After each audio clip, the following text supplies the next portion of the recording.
أعوذ بالله من الشيطان الرجيم.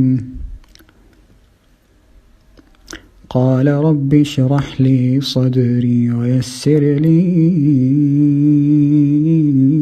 أمري واحلل عقدة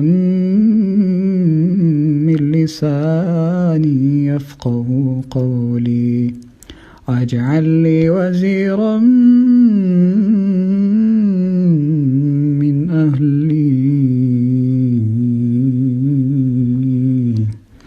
هارون أخي اشدد به أزري وأشركه في أمري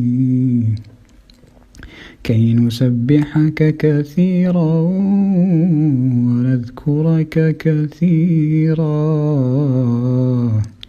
إنك كنت بنا بصيرا.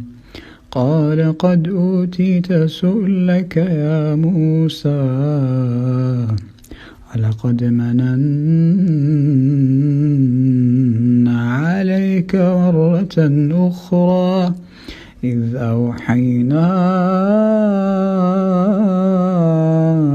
إلى أمك ما يوحى أن اقذفيه في التابوت فاقذفيه في اليم فليلقه اليم بالساحل يأخذه عدو لي وعدو له وألقيت عليك محبة